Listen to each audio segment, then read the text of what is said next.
ఆదికాండము 13వ అధ్యాయము.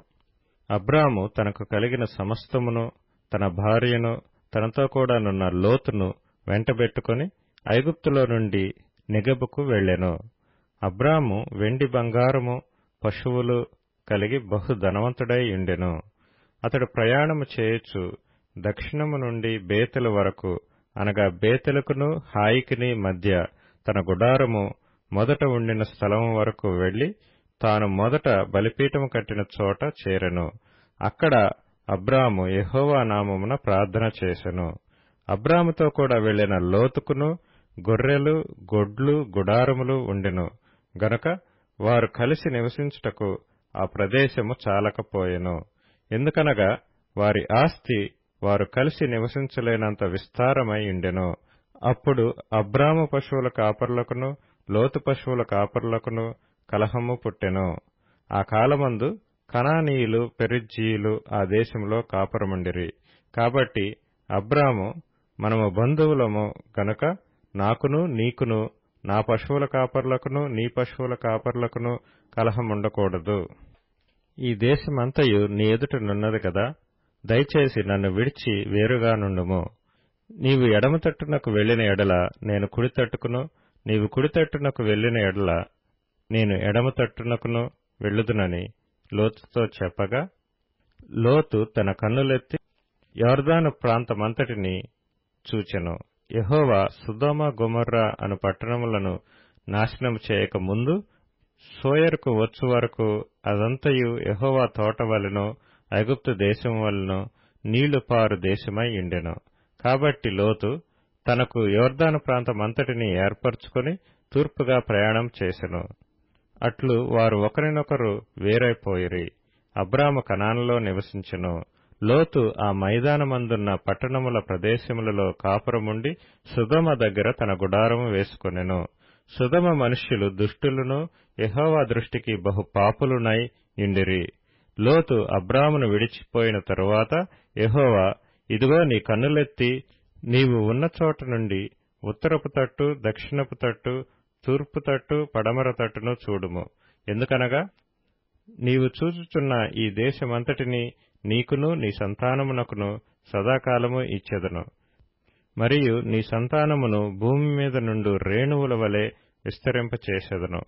ఎట్లనగా ఒకడు భూమి మీద నుండి రేణువులను లెక్కింపగలిగిన ఎడల నీ సంతానమును కూడా లెక్కింపవచ్చును. నీవు లేచి ఈ దేశము యొక్క పొడుగున వెడల్పున దానిలో సంచరించుము, అది నీకిచ్చెదనని అబ్రాముతో చెప్పెను. అప్పుడు అబ్రాము తన గుడారము తీసి హెబ్రోనులోని మమ్రే దగ్గరనున్న సింధూర వృక్ష వనములో దిగి అక్కడ యెహోవాకు బలిపీఠము కట్టెను.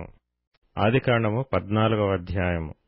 షీనారు రాజైన అమ్రాపేలు, ఎల్లాసరు రాజైన అర్యోకు, ఏలాము రాజైన కదొర్లాయోమెరు, గోయూయుల రాజైన తిదాలు అను వారి దినములలో వారు సొదొమ రాజైన బెరాతోను, గొమొర్రా రాజైన బిర్షాతోను, అద్మా రాజైన షినాబుతోను, షెబోయూయుల రాజైన షెమేబెరుతోను, సోయరను బెలరాజుతోను యుద్ధము చేసిరి.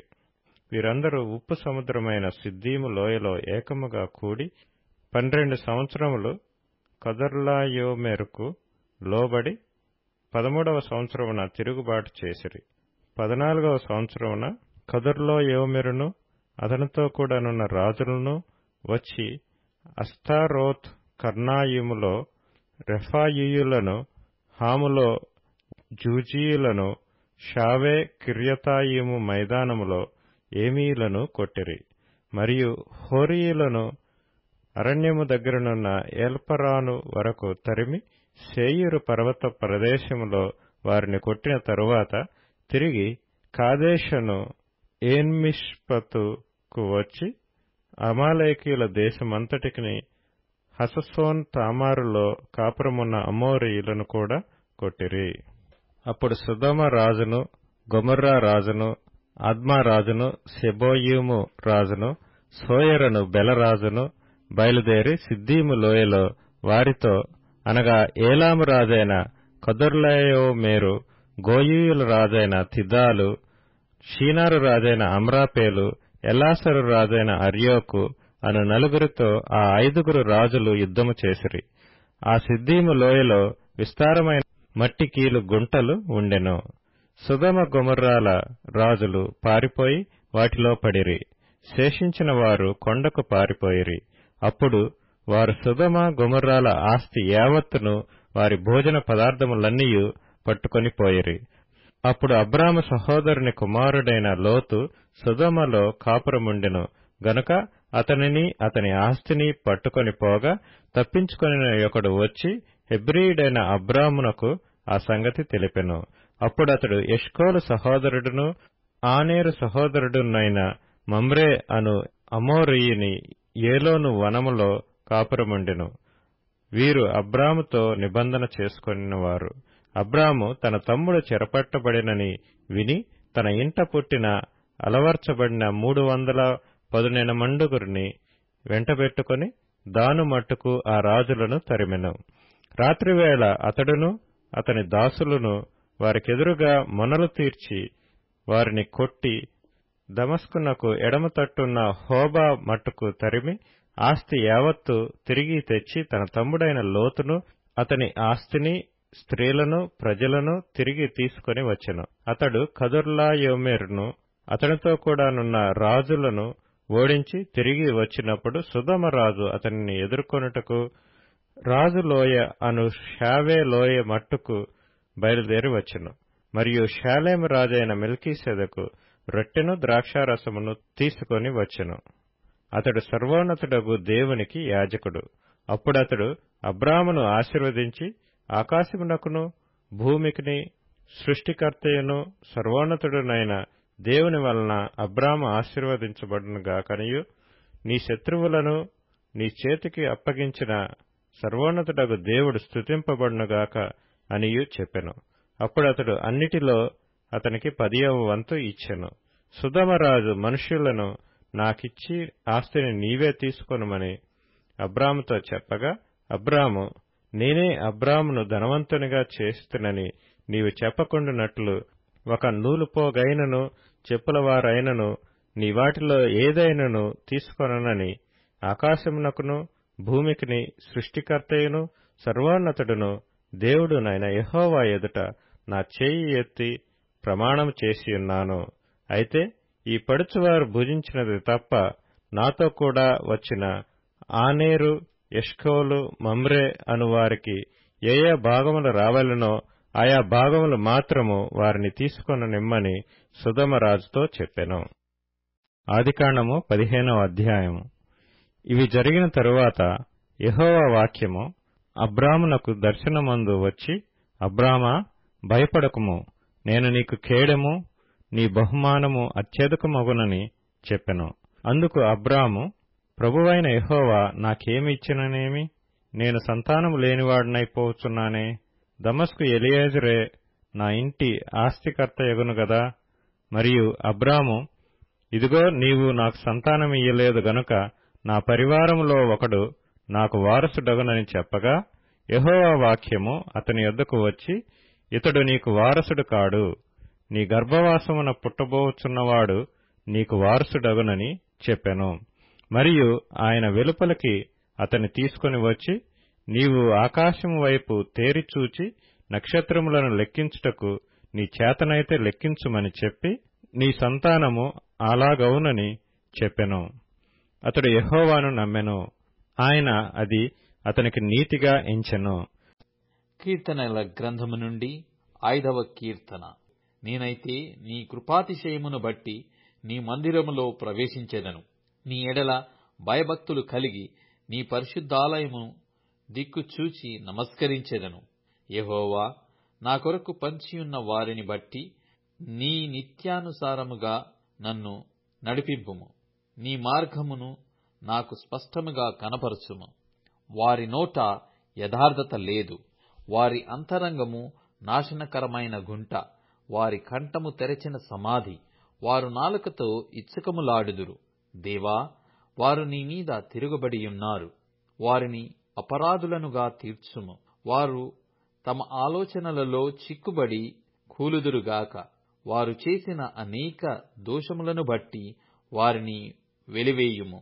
నిన్ను ఆశ్రయించు వారందరూ సంతోషించుదురు. నీవే వారిని కాపాడుదువు గనుక వారు నిత్యము ఆనంద ధ్వని చేయుదురు. యెహోవా, నీతిమంతులను ఆశీర్వదించుడు వాడవు నీవే.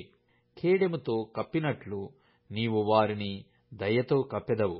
కావున నీ నామమును ప్రేమించువారు నిన్ను గూర్చి ఉల్లసింతురు. సామెతలు 1 అధ్యాయం. పక్షి చూచుచుండగా వలవేయుట వ్యర్థము. వారు స్వనాశనమునకే పొంచియుందురు, తమ్మును తామే పట్టుకొనుటకై దాగియుందురు. ఆశాపాతకులందరి గతి అట్టిదే. దానిని స్వీకరించు వారి ప్రాణము అది తీయును. మత్తయి సువార్త 5వ అధ్యాయం. మరియు నీవు అప్రమాణము చేయక నీ ప్రమాణములను ప్రభువునకు చెల్లింపవలనని పూర్వీకులతో చెప్పబడిన మాట మీరు విన్నారు గదా. నేను మీతో చెప్పునదేమనగా, ఎంతమాత్రము ఒట్టు పెట్టుకొనవద్దు. ఆకాశము తోడనవద్దు, అది దేవుని సింహాసనము.